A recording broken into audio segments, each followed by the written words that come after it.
Question number 1 में देखना हमारे पास लिख रहा है mister Ram Niwas purchased a house property for ₹38,000। बातें मत करो है ना।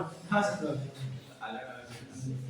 Mr. Ram Nivas purchased a house property for ₹38,000 on 15 July 1989. The following expenses were incurred by him for making additions and alterations to this house property. Cost of construction बताया कि पहली मंजिल बनवाई थी 1995-96 में 55,000 की। Cost of construction of the second floor इन 2005-06 2005-06 में second floor बनवाया अपन ने 1,70,000 का।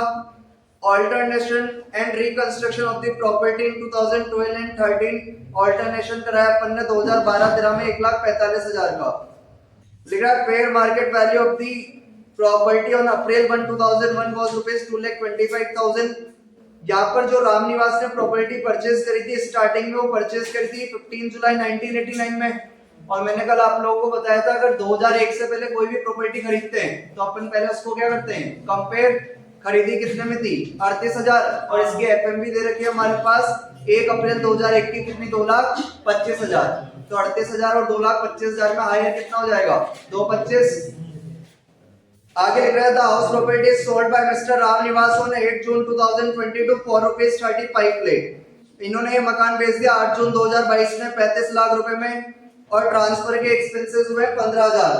नीचे हमारे पास लिख रहा है the cost inflation index for the year 2005-06 and 2012-13 are 117 and 200 respectively.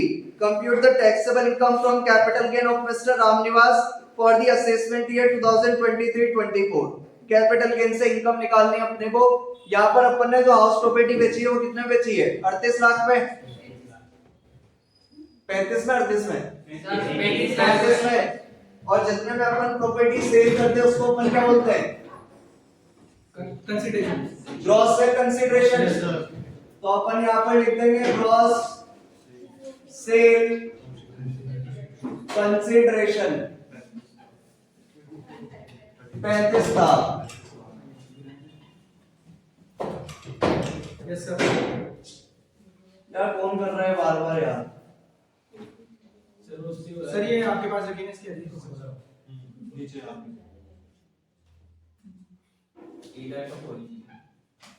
Less कर देंगे अपन ट्रांसफर एक्सपेंसेस 15,000। Yes sir.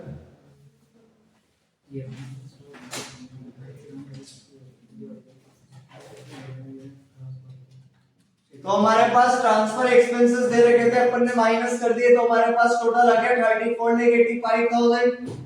इसको अपन नाम दे देंगे नेट सेल कंसीडरेशन।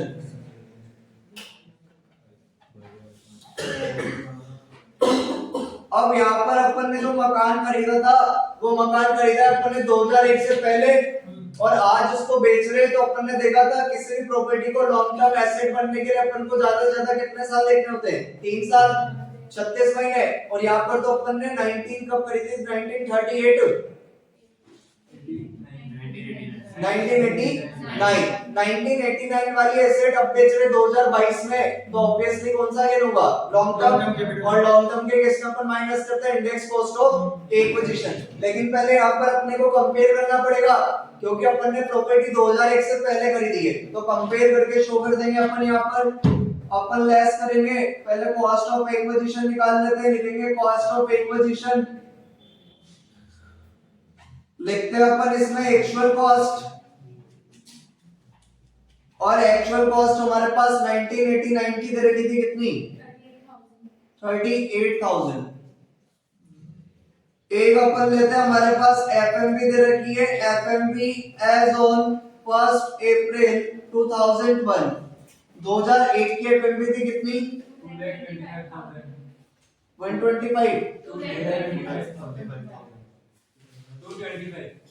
2,25,000। दोनों में से हायर ले लेते अपन ए और B whichever is higher।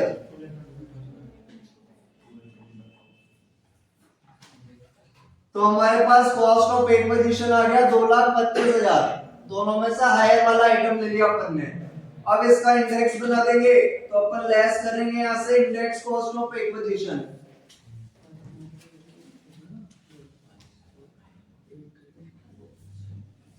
Index कैसे बनाते हैं? हमारे पास कॉस्ट ऑफ एक्विजिशन है ये 2,25,000 और अपन ने क्योंकि ये प्रॉपर्टी 2001 से पहले खरीदी थी तो इसका डिनोमिनेटर कितना नहीं है 100 multiply current year transfer year का सीआई का अपन ने याद करा था कितना 331 कितना आ जाएगा ये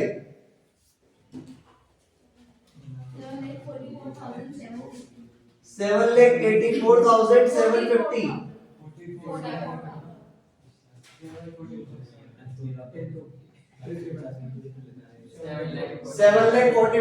7,44,750 एक इसमें देखो इंप्रूवमेंट कराया और इंप्रूवमेंट पहला कराया था 1995 से 96 में 1995 और 96 में और कल अपन ने वर्किंग नोट लिखा था कि cost of improvement done before 2001 अगर 2001 से पहले अपन ने कोई भी इंप्रूवमेंट कराया हो तो उसको क्या कर देते हैं इग्नोर कर देते हैं उससे अपने को कुछ लेना देना नहीं है। अगला इंप्रूवमेंट कराया था 2005-6 में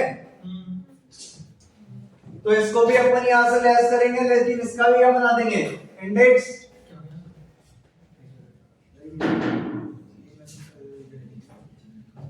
तो अपन लेस करेंगे यहां से इंडेक्स्ड कॉस्ट ऑफ इंप्रूवमेंट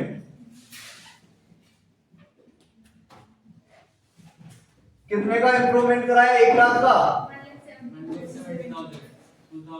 870 का 2005-6 में कराया है तो देखो 5-6 का सीआई नीचे पे रखा होगा 117 या 170 मल्टीप्लाई ट्रांसफर ईयर का सीआई रहता है अपना 331 कितना आया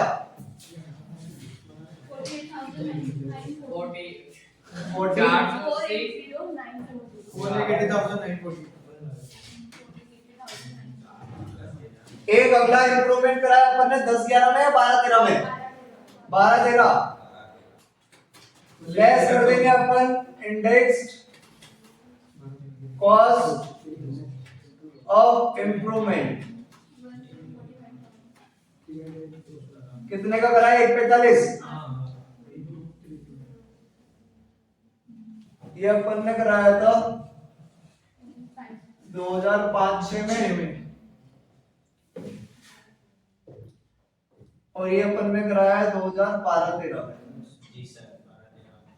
1,45,000 का और 12-13 का सीआई नीचे दे रखा है कितना 200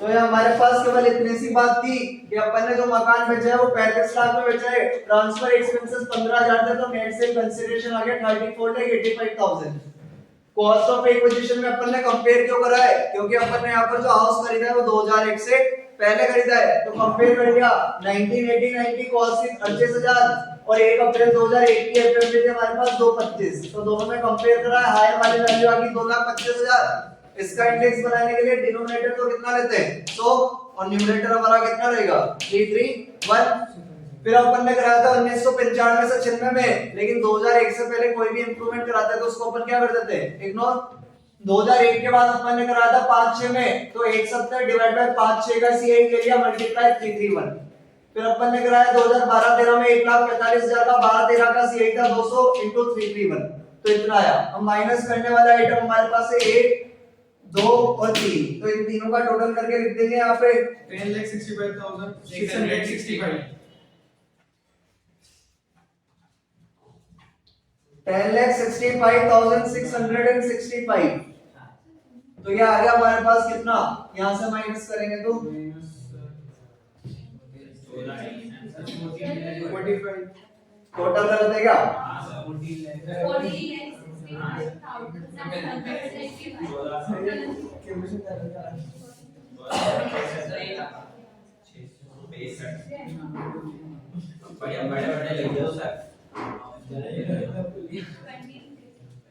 माइनस करने पे आ रहा है कितना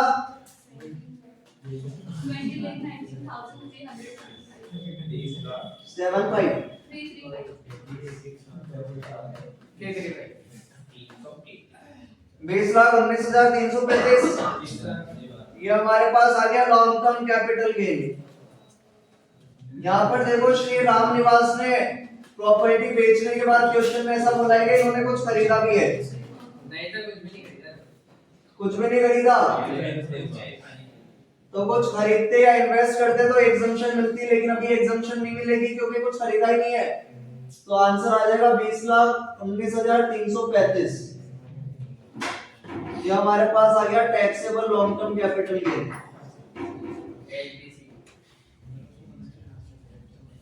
आ रहा है क्या आंसर? यही आ रहा है सर। तो अपने को करना कुछ है नहीं, यहाँ पर जो भी चीज बेचनी है उसकी वैल्यू लिख दो, ट्रांसफर एक्सपेंसेस लिख दो, नेट सेल कंसीडरेशन आ जाएगा। बाकी चीजों को इंडेक्स बनाना क्या है, जो भी वैल्यू हमारे पास डिवाइड बाय जिस ईयर का था 2001 से पहले तो 100 लेना है, मल्टीप्लाई 331 चलेगा। यहाँ पर 5-6 का क्वेश्चन में देगा तो डिवाइड बाय 117 इनटू 331। यहाँ पर हमारे पास 12-13 का 213 का था तो इनटू 331। और कुछ करना नहीं है। देखो इसमें कुछ डाउट वगैरह है तो वर्किंग नोट लिख देते हैं।